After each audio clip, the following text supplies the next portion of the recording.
La W presenta Vicky Dávila.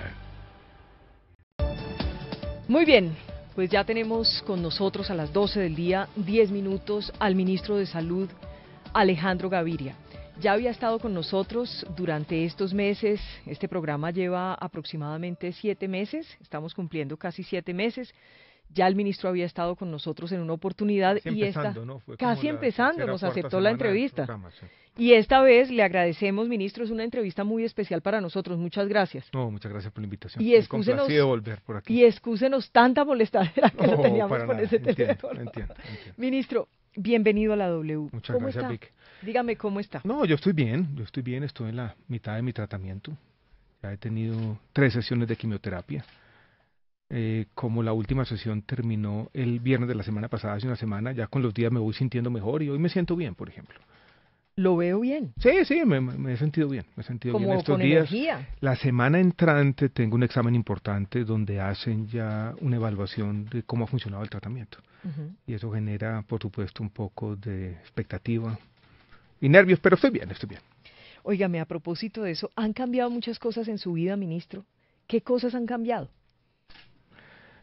Yo creo que uno podría decir que han cambiado cosas en 2 partes.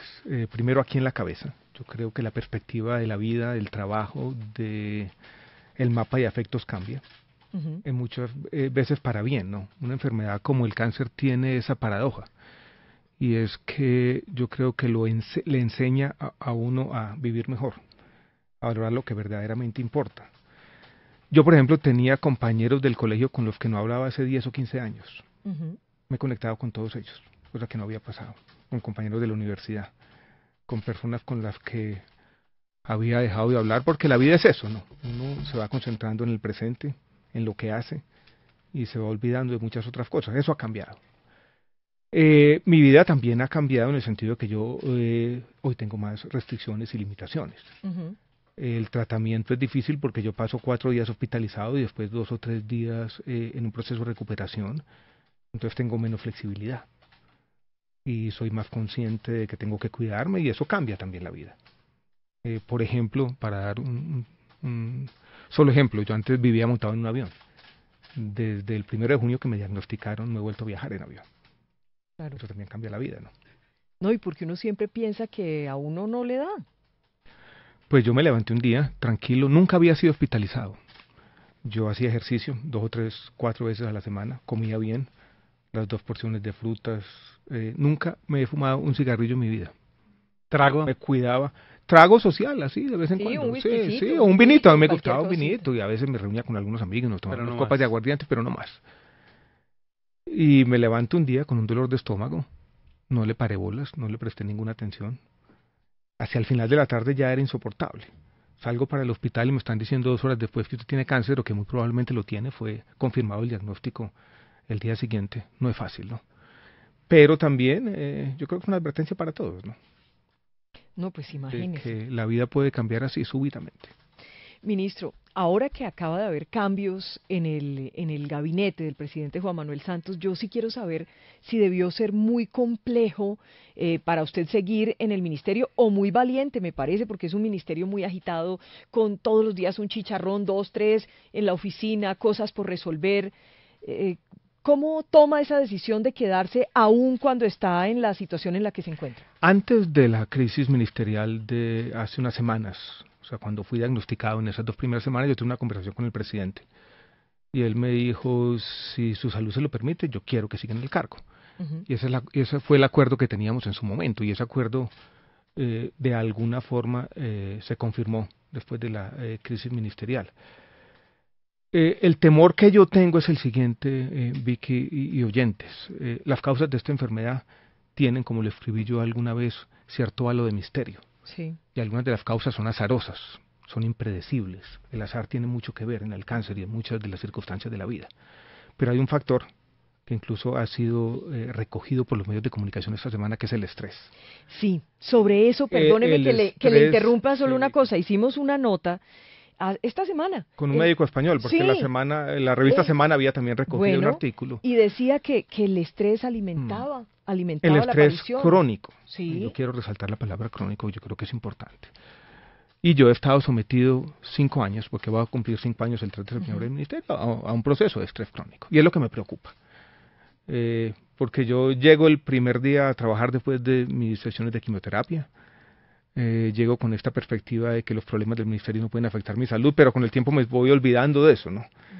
Y hoy, por ejemplo, ayer, para no decir hoy, ayer por la noche llego a la casa otra vez abrumado por los problemas y cuidado, ¿no? Y esa conexión entre estrés crónico, inmunosupresión, o baja en las defensas para decirlo más claramente, y cáncer, es una conexión, este lazo o enlace causal que cada vez tiene más evidencia. Esa es la preocupación que tengo. Yo quiero ver qué va a pasar con el examen que mencioné hace unos minutos. Y pues si las cosas siguen bien, seguir aquí en la lucha, ¿no? Si no se pero retira, pues, ¿Lo está pensando? ¿Lo está pensando? No, por ahora mi Sigue en el decisión es seguir en el ministerio, en la lucha. Y cuénteme una cosa, y a veces en la casa no le reclaman, no le dicen, Alejandro, véngase para acá, dedíquese al tratamiento, a la familia, a hacer cosas. Esta mañana estaba desayunando muy temprano, como a las 7:30, y se levantó mi hijo, que generalmente duerme un poco más tarde, todavía no entraba al colegio, y me dijo, papi, estás desayunando muy temprano porque te vas a ir muy temprano a la oficina, en tono de reclamo. Yo le dije, sí, esta semana puedo trabajar sin problemas. Sí me lo reclaman, Vicky. Sí, me dicen, cuidado, el niño va a cumplir 10 años ahora en septiembre. El grande. ¿Tienen dos? Yo tengo una niña más grande, ¿no? Ah. Mariana y Tomás. ¿Y cómo ha sido el tema con los hijos? ¿Cómo ha podido usted hablar de esto con los hijos? Usted siempre es como muy filósofo, usted es muy poeta además, usted es muy pragmático también. ¿Cómo les ha explicado esta situación en la que la niña grande pues ya conoce todos los casos e incluso me acompañó en el primer proceso diagnóstico. Tomás es más difícil, él conoce todo. Él dice que no quiere hablar de cáncer, que prefiere hablar de linfoma. La otra palabra le dará miedo. La otra palabra le da miedo. Repite una y otra vez que él está convencido que esto está funcionando y que yo ya me curé. Y ayer me dijo una cosa chistosa. Habíamos dicho, él siempre ha querido tener un perro. Yo le dije, bueno, Tomás, cuando yo me cure, te va a tener su perrito. ¿Sí? Y entonces ayer estábamos comiendo una pizza con mis papás que están aquí, esto de sus abuelos. Y me dijo, ya tengo nombre para el perro. Y salió con un nombre rarísimo. Sí. Dijo CLP. Y yo dije, ¿cómo así que CLP? Dijo, cura linfoma papá. Ay, lo amo. Sí. Vea, ministro. Pero no es fácil. No es fácil. fácil. Y para su señora tampoco debe ser fácil. Yo he recibido muchos testimonios, Vicky. Pues algunos son insultantes, pero la gran mayoría son muy bonitos, ¿no? Y recibí uno fechado 5 de julio de Daniel Samper Pisano, que tiene que ver precisamente con mi hijo. Cuando yo di una entrevista a Marisabel Rueda en El Tiempo, y ella me preguntó por cuál era mi mayor temor, yo mencioné a Tomás. No ver crecer a mi hijo, que mi hijo creciera sin su papá, ¿no? Y me escribió lo siguiente: hace unas semanas, cuando aún me encontraba en Bogotá, los vi a usted y a su hijo por los lados de la calle 80 con carrera 9. Se dirigían muy contentos a practicar baloncesto en el parque. En ese momento me hizo acordar de cuando años atrás, años antes, yo hacía lo mismo con mi hijo Daniel, pero con un balón de fútbol. Al leer su entrevista del lunes en El Tiempo, se apareció de inmediato aquella imagen del parque de la 80 y no resistí la tentación de escribirle un par de reglones para decirle que entiendo perfectamente lo que siente y lo que dice, que le deseo que se reponga pronto de lo que las señoras llaman discretamente sus quebrantos, que regrese al parque con su hijo y que persevere en la valiosa tarea que está haciendo en el ministerio. Confío en que así será. Lo quise leer porque he recibido muchas cartas todos los días. Sí. Yo hablo en mi correo o en el WhatsApp o en Twitter y recibo algún testimonio por el estilo. Y creo, ministro, yo no sé si a usted le pasaba antes de ser diagnosticado, pero todos los papás sentimos ese temor. Yo creo que todos nos sentimos muy identificados con Sí. su entrevista con Marisabel, porque todos pensamos que lo que más queremos es ver crecer a nuestros hijos, Sin duda. volvernos abuelos. Sin duda, volvernos abuelos o las fechas, ¿no? Yo decía el grado de bachillerato. Pasan los años, estar ahí. Yo he sido también un educador, me gusta sentarme con mis hijos a hacer tareas. Yo puedo todavía resolver ecuaciones cuadráticas, hacer problemas de trigonometría, balancear ecuaciones de química, es lo que yo he hecho en mi vida, lo que he querido hacer. Yo quiero acompañar a mis hijos en ese proceso. Esa entrevista fue muy importante, Pues fue una entrevista tal vez sincera, ¿no? Sí, mucho. Le dije a mi papá cuando comentamos la entrevista que tenía de pronto un exceso de existencialismo, pero bueno, ese soy yo. Oiga, ministro, a propósito de esa entrevista suya con Marisabel, si algo tuvo bonito la entrevista fue que ella y usted, los dos lograron encontrar un clic entre lo que le estaba pasando a usted y su labor, sus logros en el ministerio. Y tal vez una de las cosas que me llamó la atención, porque aquí vamos a tratar de hacer un poco lo mismo, es el tema de los medicamentos. Me parece que es una anécdota muy importante y muy significativa.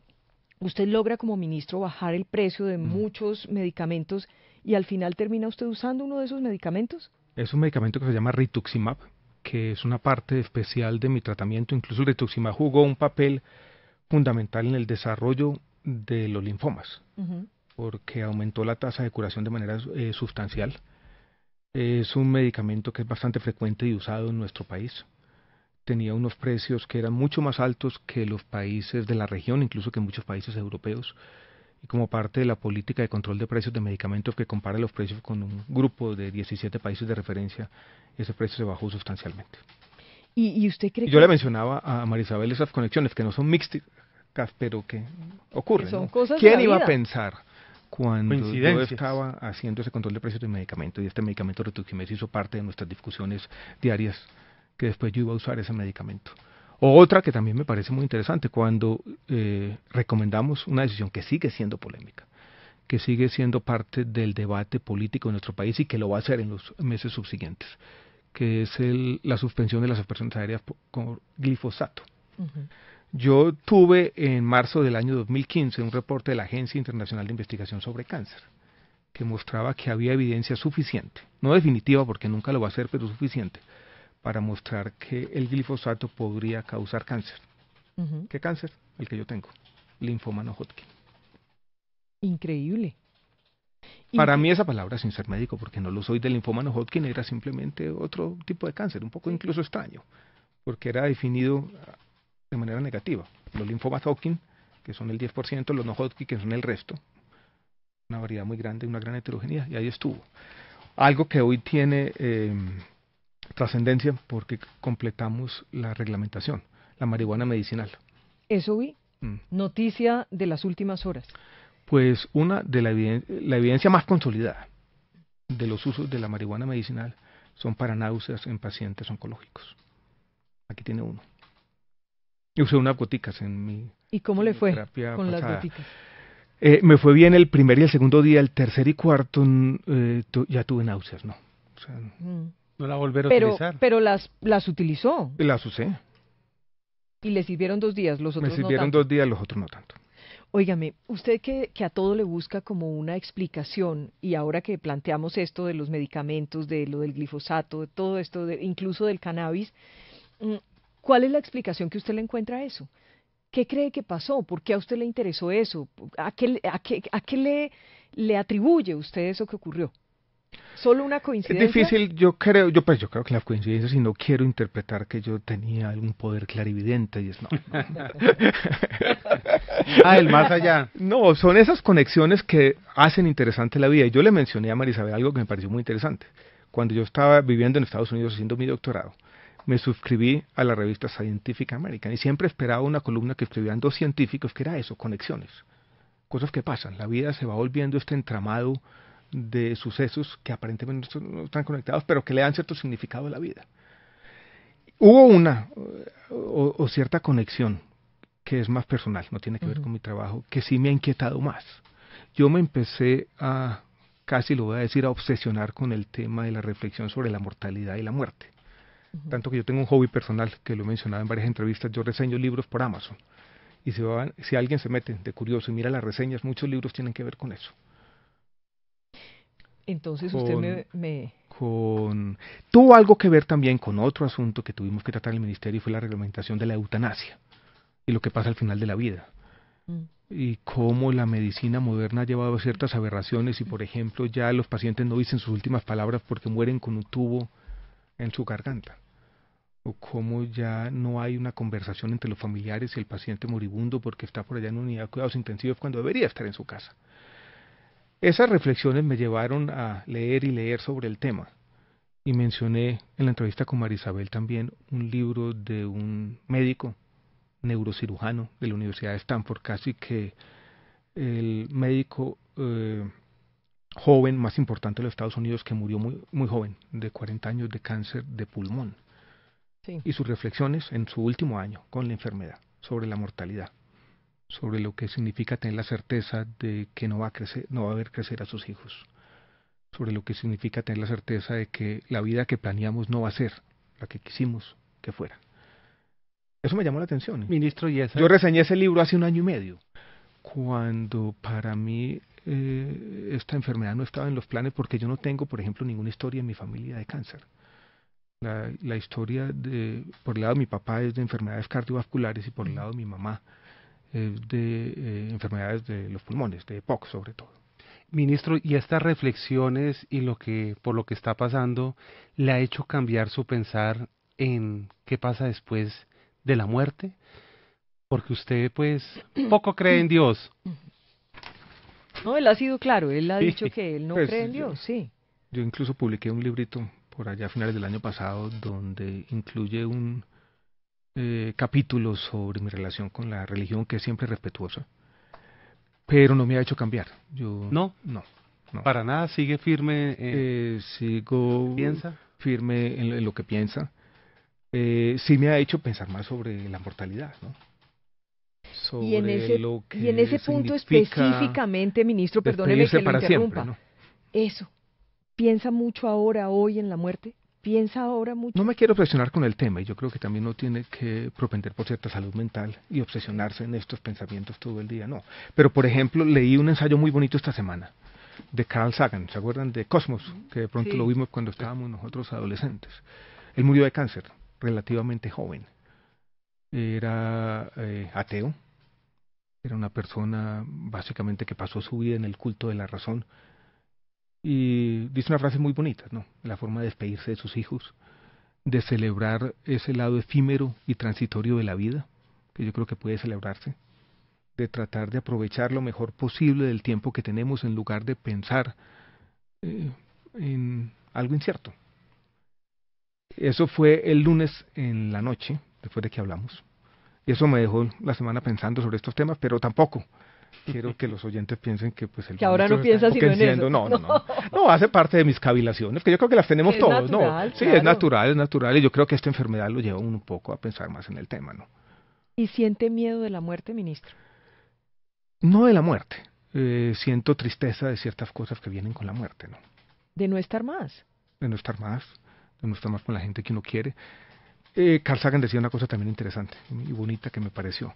Si nosotros hubiéramos vivido en otro momento de la historia de la humanidad, estuviéramos por allá en la Edad Media o incluso en el siglo XIX, morirse de pronto no era tan duro, porque uno vivió como vivieron sus abuelos y bisabuelos, y de pronto sus hijos y nietos iban a vivir de la misma manera. Morirse ahora es perderse muchas cosas. ¿Qué va a pasar con el mundo? ¿Qué va a pasar con la tecnología? Todo cambia. Entonces, uno quiere ver qué va a pasar en el próximo Mundial de Fútbol, cosas como esas, ¿no? También es triste, ¿no? Entre otras cosas, ministro, no crea, yo también me quedé pensando el lunes y pensé en algo que se lo quiero expresar.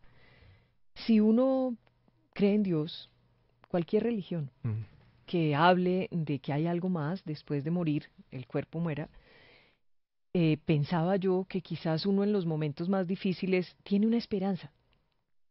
No sé, una esperanza. Y pensaba, si Alejandro Gaviria no piensa en ese Dios, ¿cuál es la esperanza? Y quiero preguntárselo, ¿cuál es su esperanza? No, es difícil. Yo creo que no es la esperanza de vivir más allá de la muerte. La esperanza es de haber dejado alguna huella en alguien, de poder trascender, de que algunos de mis estudiantes, donde pasé mucho tiempo en la universidad, me van a recordar, de que de alguna manera esa forma de la inmortalidad, que seguir viviendo en los recuerdos de quienes aún lo quieren, va a estar ahí, de que todos vamos a dejar una huella digital hoy en día, entonces vamos a ser inmortales, ¿no? Ahí tenemos un montón de videos de YouTube con nuestras conferencias. ¿Y no ha pensado en acercarse? Cosas, ¿no? Es en el fondo, más que pensar en esa vida más allá de la muerte, es reflexionar si estos años fueron bien vividos y si esa posibilidad de trascendencia todavía existe. Yo le confieso Estamos muy profundos, ¿no? Sí, Tal vez yo sé. en demasía, ¿no? Pero me parece diferente. ¿Sabe una cosa? Yo lo pensaba porque... No, por ejemplo, yo también pensé, una vez estaba yo, todavía vivía en Estados Unidos, y estaba al lado de una persona que hoy es importante en los debates sobre Venezuela, Ricardo Hausmann, no sé si saben quién es un economista que escribió un artículo sobre la debacle económica de Venezuela, incluso que fue difundido por todos los medios de comunicación, incluida la BBC. Iba con él, estaba moviendo mucho el avión. Entonces yo dije, Ricardo, eso está como feo, ¿no? Y él me dijo la siguiente frase, me dijo, si esto se cae, pues yo ya ni me preocupo, he tenido una vida interesante. Y esa frase siempre me quedó sonando. Podemos decir, ante la inminencia de la muerte, hemos tenido o no una vida interesante. Y yo podría decir que en el caso mío, pues también, yo he estado en los 5 continentes, en los 32 departamentos del país, he podido cumplir algunos de mis sueños profesionales, he escrito 5 libros, cientos de artículos científicos, muchas columnas, he dado muchas clases, he querido pues a mucha gente, tengo lazos afectivos por muchas partes. Pienso que mis amigos y las personas que yo quiero me quieren también. Yo creo que eso importa, ¿no? Es pensar en eso. Claro. Eso lo lleva a uno la enfermedad, a esta suerte de balances. Ahora, vuelvo y repito, no es que yo esté en este modo aquí todo el tiempo. Alejémonos un momentico de ese tema, un momentico. ¿Cómo le ha ido con el gorro? Se han burlado mucho de los gorritos, ¿no? Sí. Incluso me lo regaló un estudiante. Es un poco peruano, está un poquito caliente. Cuando salí en una primera rueda de prensa con uno que era como de crochet. Como azulito. Tola y Maruja pusieron un tuit diciendo que me estaban haciendo un gorro de crochet del Nacional. Y yo le dije, apúrense pues que tengo que rotar los gorritos. ¿Le dio duro la cortada del pelo? Fue después de la segunda quimioterapia. Se me estaba cayendo mucho. Sí. Y me levanté, vi la almohada llena de pelos y yo dije, ya no más, Vicky, ya no más. Tengo una peluquería al frente de la casa, crucé la calle. De una. Y salí, pero salí como así, no me quise mirar al espejo. Todos saben que las peluquerías están llenas de espejo por todos lados. ¿Usted no se miró? Salí mirando para el piso. Y solamente llegué a la casa y ahí me miré. Pero... ¿Y cuál fue el impacto cuando se vio en el espejo? Tiene impacto y además que no me habían tusado completamente y me vi como una suerte de... De pelitos. No, como de ajedrez en la cabeza. Yo estoy como un futbolista aquí raro. Pero además usted siempre usaba bastante pelo. Sí, tenía mucho pelo y era peludito. Pero después no, después ya he asimilado el tema. Lo único que no me gusta es como llamar la atención. Sí. Y cuando hablamos la primera vez, Vicky, sobre la entrevista, yo dije, yo no me quiero convertir, que la identidad mía sea el ministro enfermo, ¿no? Claro. Pero el cáncer tiene eso. Y es... Pero de alguna forma se vuelve como un aquí símbolo. Para lo que nos están viendo en...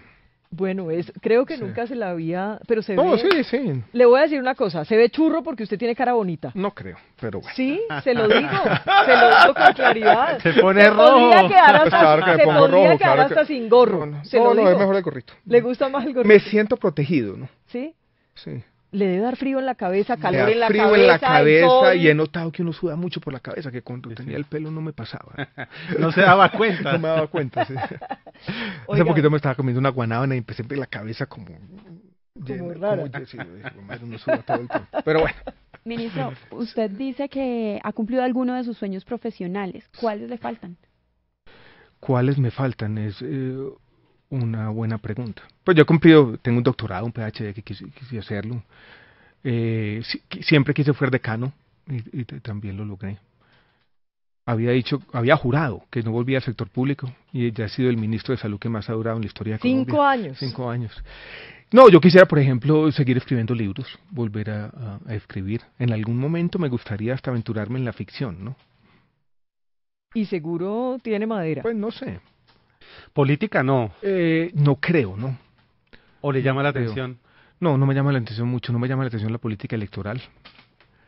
Creo que pervierte de alguna manera lo que uno es. Y no es por hablar mal de los políticos, ¿no? Si uno es político, uno tiene que decir lo que juzga eficaz, no lo que considera cierto. Entonces, el mundo de la política es complejo, ¿no?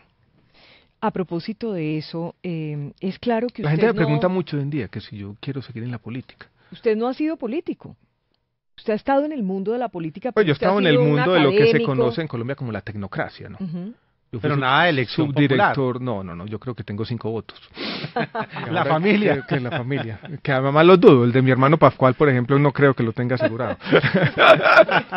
Mire, ministro, usted llega al Ministerio de Salud y lo primero, usted hace una cosa muy valiente, realmente se lo digo, y creo que en la anterior entrevista también le pregunté por eso, el tema de la corrupción. Usted llegó y puso el dedo donde era y usted detectó lo que todo el mundo sabe, pero que pocos por conveniencia política se atreven a decir, y es la salud, el sector salud está lleno de corrupción. ¿Qué pasó en estos 5 años con eso? ¿Usted se siente, en estos días vinimos aquí a una entrevista con Cristina Plazas del Bienestar Familiar y decía, no pude acabar con toda la corrupción, traté de hacerlo, conseguí unos logros, pero no lo logré del todo.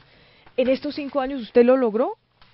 No, decir que se acabó la corrupción del sector salud sería claramente equivocado, pero yo creo que la corrupción en las entidades centrales, en el Ministerio, en la Superintendencia de Salud, en el INVIMA, yo creo que está casi erradicado. Uno no puede decir completamente porque uno no sabe lo que pasa en esas instituciones complejas. Así. También tuvimos un proceso muy complejo. Yo cuando llegué, por ejemplo, y ustedes recordarán este tema de Caprecon. Uy, sí. Pues yo me di cuenta que eso era inmanejable y tomamos la decisión que estaba en manos de los políticos. Que una máquina de corrupción. Liquidarlo. Yo había participado en las decisiones que habían llegado a la conclusión de que la única forma de mejorar eso era liquidándolo en el año 2002-2003 con el presidente Uribe.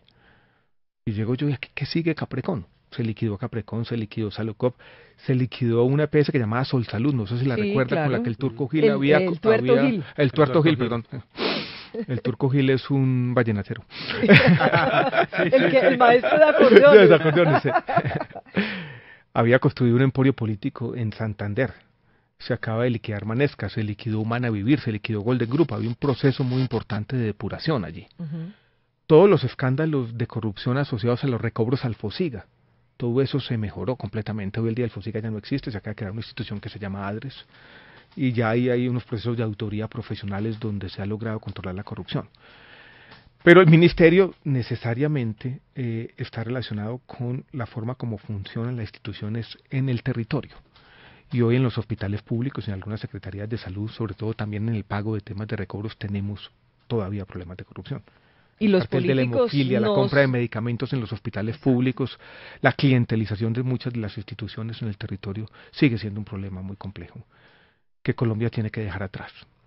Yo como académico tuve la oportunidad de estudiar estos temas y Colombia fue un país de alguna manera peculiar en la región porque nunca tuvimos populismo macroeconómico. Colombia nunca tuvo una hiperinflación, pero eso tuvo una cara de la moneda extraña y es que somos un país muy clientelista. Yo creo que eso tiene que acabarse y es uno de los grandes retos.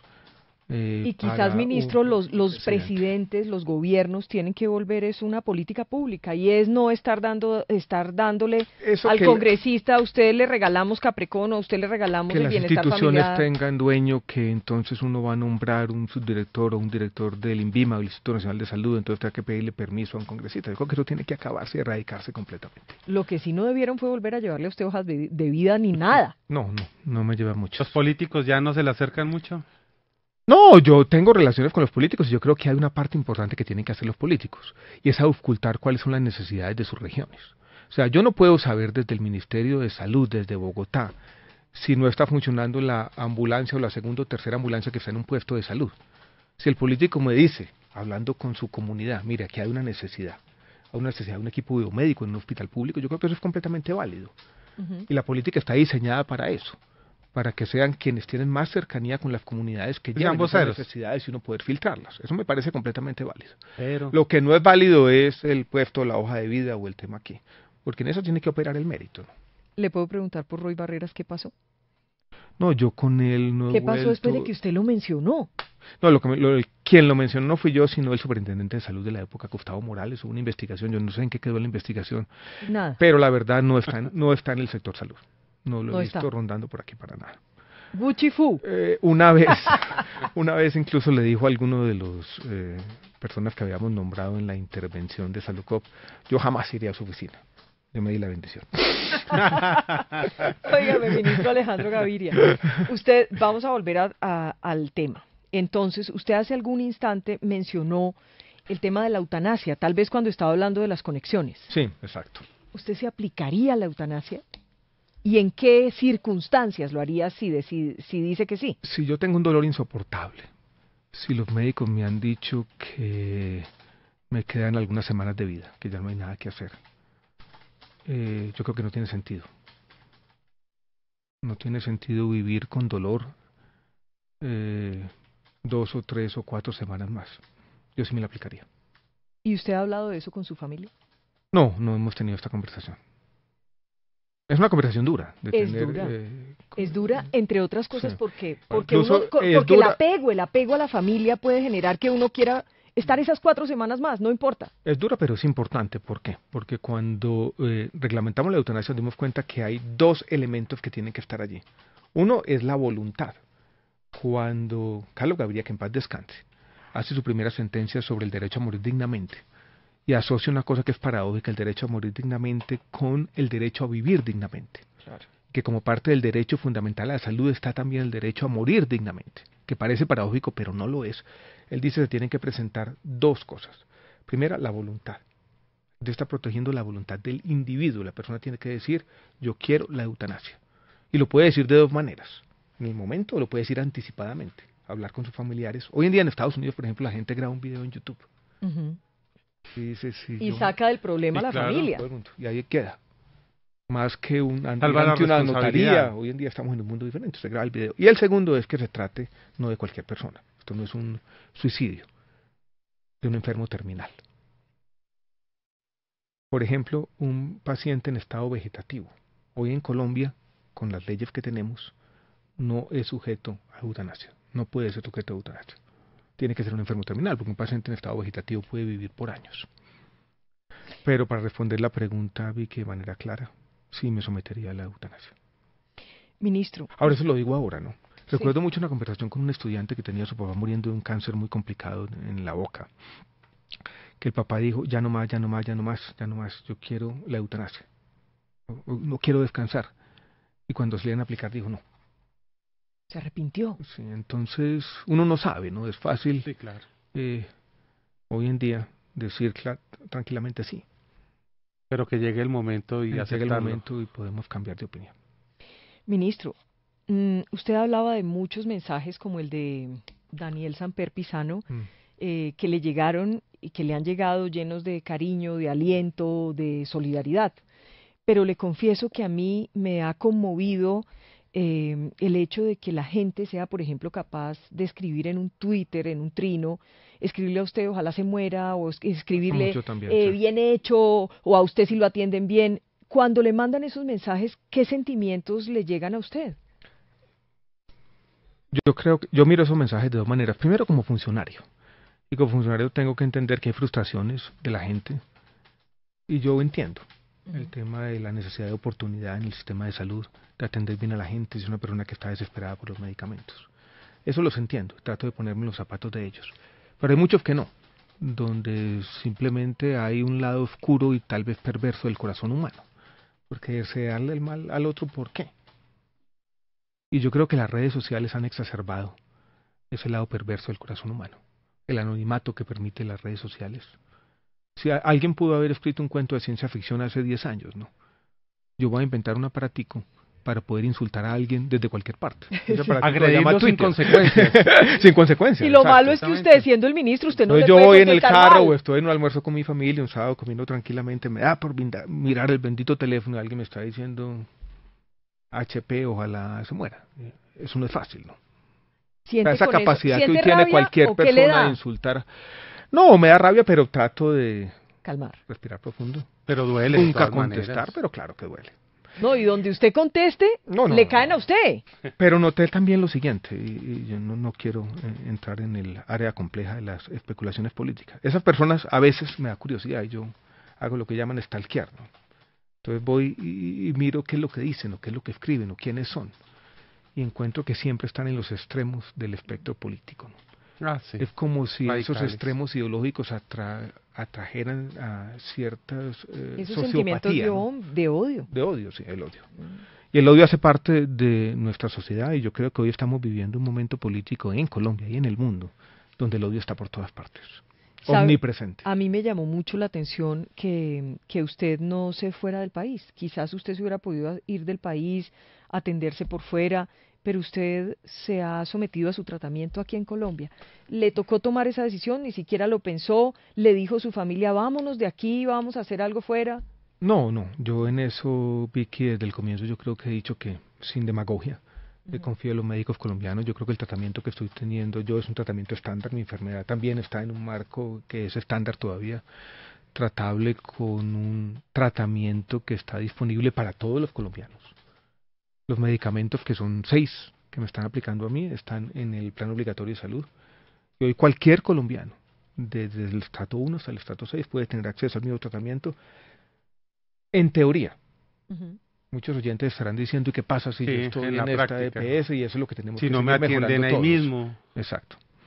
Pero también he recibido testimonios, algunos malos, pero otros buenos también, diciendo, Claro. mira, a mí me atendieron desde el primer día. A mí no me atendieron desde el primer día, yo me demoré 15 días para empezar el tratamiento. ¿Por qué? No, pues mientras hacían los exámenes y me preparaban y hubo ciertas dudas sobre el camino o el curso a seguir. ¿Y si lo han atendido bien en los hospitales? Sí, sin duda, pero pues es obvio ¿Cómo es el también, trato, ¿no? por ejemplo, Es con los obvio. médicos, Pero se las sabe enfermeras? que hay una literatura internacional sobre una cosa que llaman el síndrome VIP. O sea, cuando viene un paciente, pues el ministro de Salud es un encarte para un hospital. Y que es malo. Sí. O sea, que Claro, porque porque debe los hacer médicos bien, pueden terminan dudar. haciendo mal, y entonces los médicos dudan más o hacen cosas que no deberían hacer. A Desde las veces, enfermeras. todo el mundo. Entonces es mejor ser muchas veces paciente cualquiera. Sí, Algunas veces. acaba de salir el ranking. Salvedad, salvedad. Acaba de salir el ranking de la CPS. Acaba de salir. ¿Cuáles son las mejores, ministro? Aquí lo tengo. Es un ranking basado en 3 variables. A ver. La oportunidad, sobre todo la oportunidad en las La citas atención. con especialistas y en el acceso a ciertos procedimientos, que es un problema no de Colombia, sino en todo el mundo. Para hablar más de mi enfermedad, Colombia tiene algo así como 200 oncólogos clínicos y tenemos 70.000 casos de cáncer nuevos cada año, entonces no es fácil. Ese grupo pequeño de especialistas, contados en cientos y contados en decenas de miles los casos de cáncer. Pero para responder la pregunta, aquí están.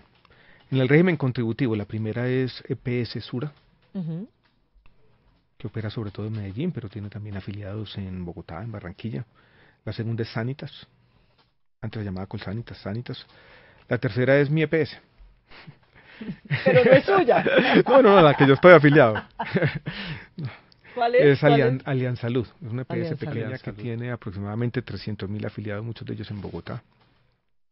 La cuarta es la nueva EPS, que es una EPS grande. El Seguro Social. El Seguro Social, exacto. Seguro El Social. Seguro Social, donde hay... Todavía los afiliados del Seguro Social están en la nueva EPS. Es interesante porque... Todos los pensionados. Todos los pensionados. Es la EPS que tiene los Sí. pensionados y que tiene la población más enferma. Por ejemplo, en estos días hablaba con el presidente de la nueva EPS y me dice, yo tengo que entregar 5.000 balas de oxígeno todos los días. Uy. Alguien dice acá en la EPS, dije, ¿quién entrega las 5.000 balas de oxígeno? Claro. La cuarta es una EPS a la que yo le tengo cariño también, o la quinta ya. Es compensar. Cada Sí. compensación que funciona aquí en Bogotá me parece que hacen Muy una buena bien. labor también. La otra es Salud Total. La otra es Famisanar. Yo hasta ahí diría que las cosas están bien. Ujú. De ahí ahí para para se abajo ahí complica. tenemos más problemas. Salud Vida, Comeva, SOS, que funciona en el suroccidente colombiano, Confenalco Valle, y en el último lugar 2 EPS del antiguo extinto Mi Dolor de Cabeza, el que me enfermó, Grupo Salud Cop, Cruz Blanca y Café Salud. Ese es el régimen contributivo. En el régimen subsidiado está la primera EPS, es una EPS muy buena que el país no conoce bien, ¿no? Ujú. Uno de esos milagros regionales, Mutual Ser. ¿En dónde está? Funciona sobre todo en el departamento de Bolívar, Mm. bueno. nació en el Carmen de Bolívar. Si el sistema de salud de Colombia funcionara como funciona Mutual Ser, o como funciona Sanitas, o como funciona Sura, Funcionaría siempre. sería el todo. mejor sistema de salud de América Latina. Yo lo puedo decir sin ambajes. La segunda en el régimen subsidiado es una pequeña caja de compensación que funciona bien en La Guajira. Después está Cosalud, después está Confacor y así sigue una lista grande. La primera entre las indígenas es una EPS que funciona muy bien, AIC. La segunda es Dusacawi. Y la tercera es Pijados, pero el tema de las EPS indígenas en general las respuestas son todas muy positivas, ¿no? Como existiera más que la intención de hacer una evaluación de cómo le va a cada afiliado, es como cierto apego Claro. trasciende el tema de cómo se prestan los servicios de salud. Ministro, de repente cuando a uno le pasa una cosa importante en la vida, generalmente cuando no es una cosa buena, uno se pregunta en principio, ¿pero por qué a mí? Mm. Y entonces cuando uno lo dice frente a alguien, esa persona le dice, no pregunte por qué, pregunte para qué. Sí, eso me lo dijeron bastante. Sí. No, digo, como yo escribí una carta cuando me enfermé, donde dice lo siguiente, yo había leído un librito que se llamaba Mortalidad, volviendo sobre los mismos temas de Christopher Hitchens, un intelectual público inglés que murió de cáncer de esófago. Y él se hizo la misma pregunta, ¿por qué yo? Y se le respondió de una manera muy bonita, y dije, ¿por qué no? En el fondo hay un componente, vuelvo y repito, azaroso en todo esto. Y hay cosas que pasan, ¿no? Ministro, yo me imagino... Y me parece que eso es decir, bueno, saquemos lo mejor de esto también. Porque hay muchas cosas buenas que se pueden sacar de una enfermedad. Aprender a vivir, ser mejor persona. Ese poder transformador que tiene una enfermedad como esta, ¿no? Eso yo creo que ha sido evidente. Y ese es el para qué. Ujú. No O sea decir, que sí le no- tocaron esas preguntas. Sí, claro. Me han tocado todas. Y en algún Todo momento el curso completo. ha sentido rabia, porque también eso pasa. No, pues, cuando no, uno le... no he sentido rabia. No diga, ¿A quién le pero- voy a echar la culpa? No. Lo que he sentido es tristeza. ¿Y ha llorado, ministro? Sí, claro. ¿Sí? Claro. Y me he vuelto muy sensible, ¿no? Estos días me pasó lo siguiente el domingo pasado. Con esta canción nueva de Carlos Vives del beso robado, ¿no? Sí, Sí. Mandan videos, ¿no? Y esos videos son muy bonitos porque son una celebración de la vida, ¿no? sí. De esos pequeños momentos de la vida, ¿no? Incluso hay una frase del poeta Eliseo Diego que dice, las diminutas dichas que se aferran con sus ínfimas garras a la vida. Las diminutas dichas serán el porqué sí de todo, ¿no? Y vi esos videos y me parecieron una celebración de la vida y me dio tristeza y lloré ahí en el restaurante. Me pareció... Pero eso sí, como hay momentos, mucho más sensibilidad Momentos. a todo, ¿no? ¿Y antes lloraba? ¿O era difícil Yo para vengo que de le una familia la que lágrima? tiene como un gen llorón, ¿no? Son llorones. Somos sensibles, nos gusta Sí. pues la poesía y eso. Pero tampoco era que estuviera lloriqueando todo el tiempo, ¿no? Pero sí se le escurría una Sí, lágrima. claro, pero algunas veces No era al año, ajeno. no, ahora es cada semana, ¿no? Claro. Aumentó Ministro, la frecuencia, ¿no? Y Pero es bueno perdóneme- llorar, ¿no? Eso Se desahoga Eso es uno, bueno. se cura. es una cura. Perdóneme que me meta en este tema, pero me imagino que en su familia habrá católicos, cristianos, de otras religiones. Él no está sé. que lo mete a católico. Ahora Le le quería leo por aquí una preguntar eso, frasecita, sí. le quería preguntar eso. Y me imagino que se le han Mi acercado abuelita ya se para murió, yo creo que estaría diciéndome que ya fue a misa, ya fue a misa. Eso, y le quería preguntar, y su familia me imagino que lo ha querido acercar a Dios o a algunas personas cercanas. ¿Usted cerró esa posibilidad? Mis padres no son muy religiosos, mi madre un poco más. No, en la familia en general no. Ahora yo creo que con este tema de mi enfermedad, Su señora. no, el niño chiquito, Sí. sí. Lo que el niño chiquito tiene lo mismo que yo tengo, el existencialismo, ¿no? La pregunta permanente sobre el significado de todo, ¿no? Y sí tiene un miedo exacerbado a la muerte, que yo se lo quité con lo que ahora llaman la nueva religión del Silicon Valley. Usted yo no sé si han oído esto, ¿no? Hoy en día existe una cosa que parece ser de ciencia ficción, pero que puede no serlo, es la nueva forma tecnológica de la inmortalidad. Que a uno le pueden hacer un upload del cerebro por allá a un computador y después se lo ponen a alguien y uno vuelve y renace. Y entonces el niño mío estaba muy preocupado por la muerte. Yo le dije, tranquilo que cuando tú ya tengas tus añitos, te van a hacer el upload del cerebro por allá. Y él siempre me decía, ¿cuándo inventan eso? y ahora dice por la noche que le da la cosa. Y la cosa es el miedo a la muerte. Y estuvo pasando unos días en Cartagena con un amiguito y dijo, se me quitó la cosa. Y yo, ¿por qué? La religión. Y yo en eso soy muy respetuoso. Claro, porque es como la esperanza. Hay una frase del poeta Fernando Pessoa que siempre me gusta mucho, y dejemos que los seres humanos crean en lo que quieran creer. La pobre humanidad gime en la oscuridad. Sí. ¿Nunca fue religioso, ministro? No, nunca. Pues no mucho, porque mi papá, que había sido muy religioso y que estuvo en un colegio de jesuitas, después se fue volviendo hacia otra suerte de religión más aburridora, que era el comunismo, ¿no? Yo tenía un tío que decía que los comunistas viven todo el tiempo en Semana Santa, eran aterradoramente canzones, ¿no? Y yo fui al Colegio San Ignacio de Loyola en Medellín, tenía 4 años o 5 años, y no me aceptaron, porque mi papá supuestamente era comunista. Y eso hizo que yo me sentí como rechazado de ese colegio de curas. Entonces desarrollé desde muy pequeño cierto como rechazo a la religión. Pero también soy muy respetuoso de las creencias de la gente, ¿no? Mire, me está escribiendo Roy Barreras. Como lo mencionamos aquí, me parece decente decir que nos está escribiendo. Me dice que le acaba de escribir a usted también un chat, pero no lo ha leído, pero es que no tiene su teléfono aquí. No tengo el teléfono, sí, yo creo que es mejor. ¿No? Dice, la investigación, a propósito, la cerró la Corte, dado que la única mención provenía de Gustavo Morales y la única acusación era que yo le llevaba hojas de vida. Y el propio Morales testificó ante la Corte que jamás yo le llevé una hoja de vida. Yo también testifiqué. Quizás por lo demás... En la misma dimensión, a mí nunca me llevó ninguna hoja de de vida. Por lo demás, no es un delito, pero que se refería a los políticos en general. El ministro lo sabe. Gracias, Vicky. Bueno, aquí perfecto, leemos. No lo quiero dejar ir sin preguntarle por un chicharrón que tiene en este momento, la salud de los venezolanos que están entrando. ¿Cómo están cubriendo eso? Voy a dar, Vicky, unas cifras que están creciendo. Entre el primer trimestre de este año y el segundo trimestre se duplicaron las atenciones al número de venezolanos. Las cifras de Migración Colombia hablan de venezolanos que están en Colombia y que se van a quedar, que entraron de pronto ilegalmente y que se van a quedar. Son 230, 240 mil personas, o sea, son muchos. Nosotros lo que hemos dicho es la atención de urgencias. Por ejemplo, llega una señora embarazada que va a tener el hijo, o una persona tiene una fractura, o hay un caso de una persona con una apendicitis. Esa tiene que ser cubierta y la vamos a cubrir por ahora en los hospitales públicos y hemos destinado 10.000 millones de pesos para cubrir inicialmente esa atención de urgencias. Eso lo estamos haciendo.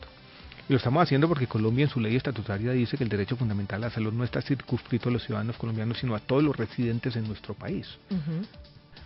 El problema que todavía tenemos y la pregunta abierta, donde yo no tengo una respuesta todavía definitiva, es qué pasa con los pacientes de alto costo. Enfermos renales crónicos. Claro. Una diálisis permanente 3-4 veces a la semana. Tiene un costo. Es una enfermedad de alto costo, es una enfermedad que a las tarifas prevalecientes en nuestro país está entre 2 o 3 millones de pesos. Pacientes oncológicos donde puede haber tratamientos de 100 millones de pesos. Pacientes, me han escrito esta semana 2 o 3 personas con pacientes de VIH-Sida que no tienen acceso a los antirretrovirales. Esa también es una enfermedad crónica, ya crónica, antes no lo era, pero ya muy compleja, de alto costo. ¿Cómo vamos a afrontar este problema? Sigue siendo una pregunta abierta. Colombia no tiene, pues algunos han dicho con razón, si no tenemos los recursos suficientes para atender a los colombianos, ahora ¿cómo vamos a atender a los venezolanos?